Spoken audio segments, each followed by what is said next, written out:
sebenarnya begini, saya mengambil diri saya sebagai 3 porsi. Pertama, sebagai kaum Islam, saya mengucapkan selamat jalan Nikita Mirzani, semoga menjadi umroh yang mabrurah. Karena sebagai seorang Islam kita tahu segimananya pasti dia punya naluri dan segimananya juga. Kedua, sebagai seorang ibu, saya menyampaikan kepada Ibu Nikita, kenapa terlalu takut? Ikuti aja proses hukum yang ada. Karena untuk Nikita Mirzani datang kepada LPSK itu tidak tepat. Apa yang dikatakan LPSK?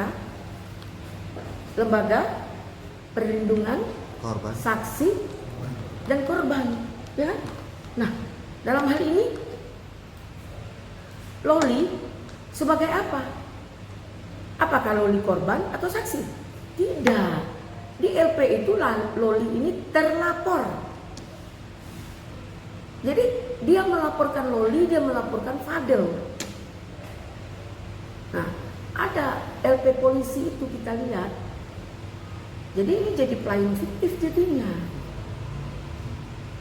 Kekhawatiran itu jangan selalu berlebihan. Makanya ada persoalan yang terjalin terkait dengan kehidupan rumah tangga kita, antara kita dan anak kita.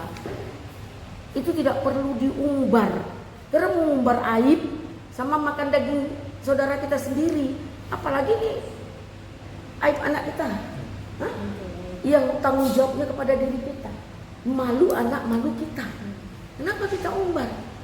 Sekarang kan diungkap. Nah, saya dengar Bang Rasman ada pada menelpon loh semua yang ingin jadi saksi.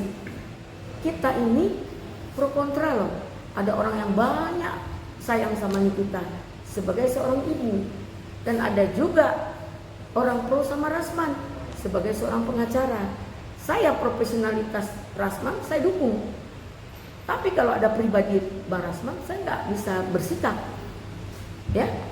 Nah, untuk kedatangan Nikita Mirzani kepada LPSK atas kekhawatiran sah saja, sebenarnya sepele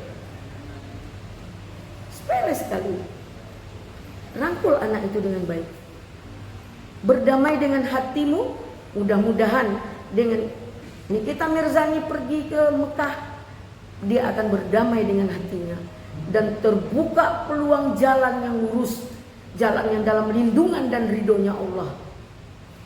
Ya, kita tidak bisa menyalahkan Nikita 100%. Kenapa?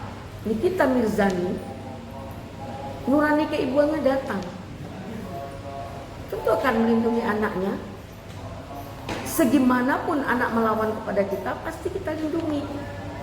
Dia sudah berbuat baik kepada anaknya, disekolahkan segala macam. Namun Nikita Mirzani itu tidak sempurna.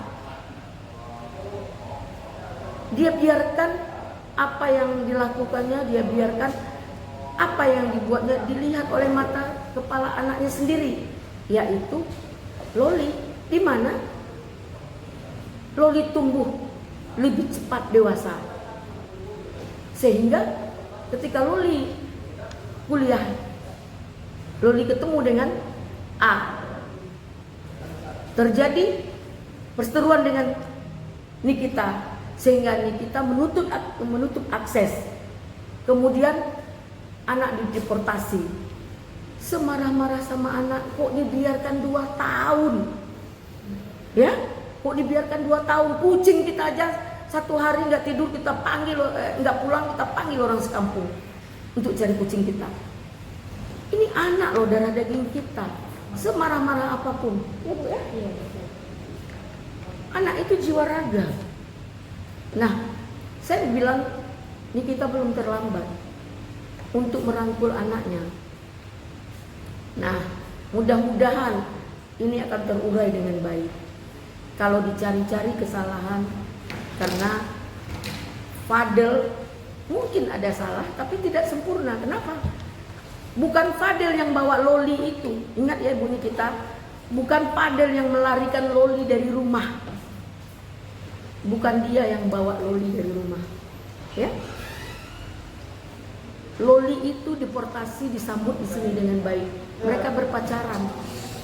Harusnya proses itu berjalan dengan baik. Nah, kalau Nikita Mirzani kemarin menyambut anaknya dengan baik, mungkin tidak akan berlarut-larut. Jadi ini boleh dikatakan Nikita mentelantarkan anaknya selama 2 tahun. Bersyukur-syukur anaknya masih hidup, tidak jadi orang nakal, perempuan nakal, tidak jadi mayat ditemukannya. Nah, dalam hal ini, ayo jalani proses hukum dengan baik. Jangan diumbar semua persoalan. Sikit-sikit panggil media, sikit-sikit dimediakan, dihina orang. Padahal nggak pantas kita menghina orang. Kita lebih hina dari orang yang kita hina itu.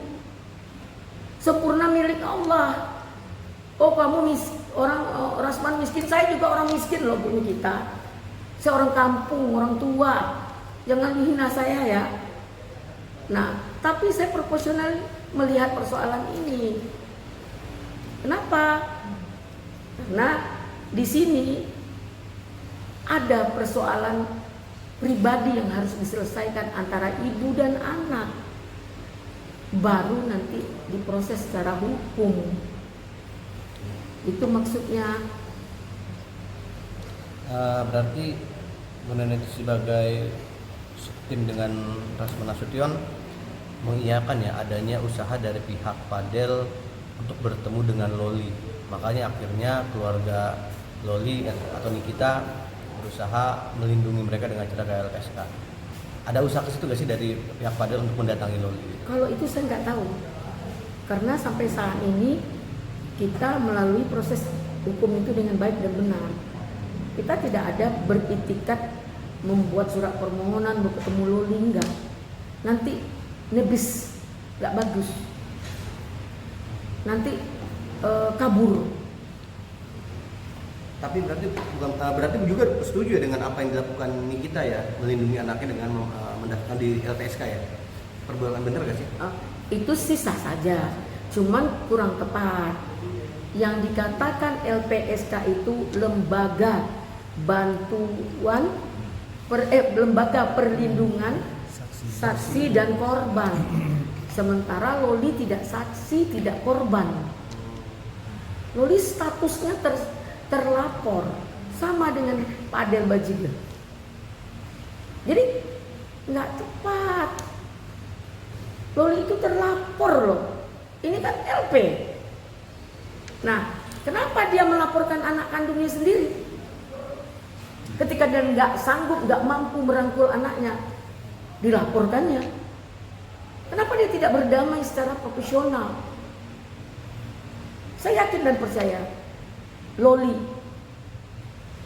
yang masih dalam keadaan galau, seorang anak perempuan tumbuh remaja, hidup sebatang kara saat ini dalam kebingungan, dia akan mengikuti apa saja saran. Jadi saya berpikir seperti itu. Kenapa?